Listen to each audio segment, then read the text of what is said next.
It seems the BBC have come across some papers that show Sunak, when he was Chancellor, had big doubts about sending migrants to Rwanda, wanting to scale the plan back and doubting it would stop channel crossings in the first place. Which leads us to this interview with Laura Koonsberg, where we can see Sunak dodging answering the question fully. Let's see where we get with it.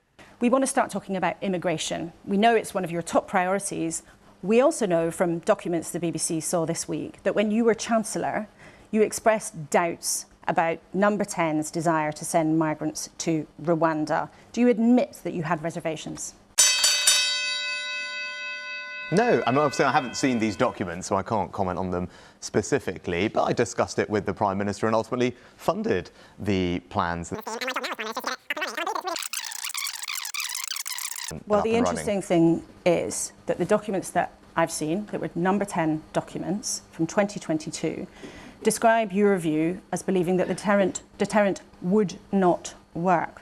Do you deny that?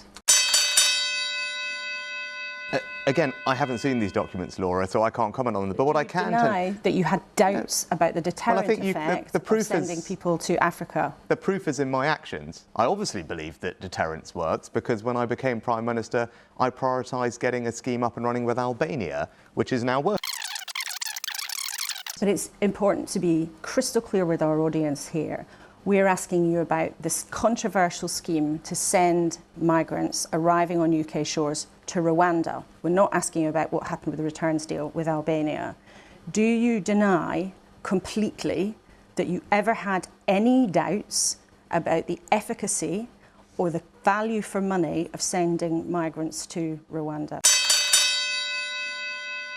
Right, so let's separate these things. I absolutely believe in the value and importance of having deterrence. And Albania and Rwanda are linked because they're both returns agreements that allow you to create deterrence. Now, in terms of the scheme, I was Chancellor at the time. My job is to make sure that we get value for money for taxpayers to ask questions whenever anybody wants to spend taxpayers' money. You admit then that you had hesitation about whether or not the scheme was value for money. You've told people when you moved into Number 10 you wanted the highest standards of accountability and integrity. So what we're asking about is being accountable for how you came to that decision. Did you then have hesitations about whether it would be value for money? I think you're really, expanding this beyond what it is. As Chancellor, my job is to scrutinise and ask tough questions of every single proposal that crosses my desk. That's my job. Well, as when I was Chancellor, it's the Chancellor's job now, because ultimately this is all taxpayers' money. And just because someone's asking tough questions doesn't mean that they don't believe in the proposal.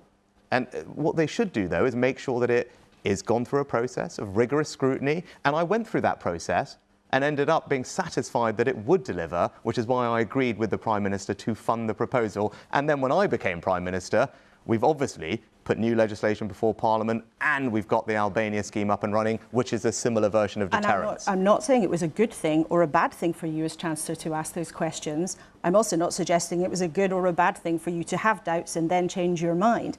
But this is absolutely one of your core priorities now. So I want to be crystal clear with the audience. Are you admitting that you had hesitations about No.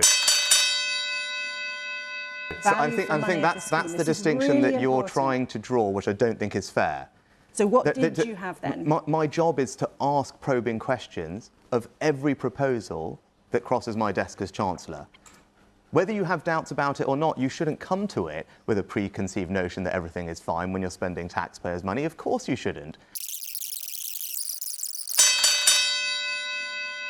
Well, this hasn't been tried before in our country. It's fair to say it is novel. I've been very clear that this is a novel scheme.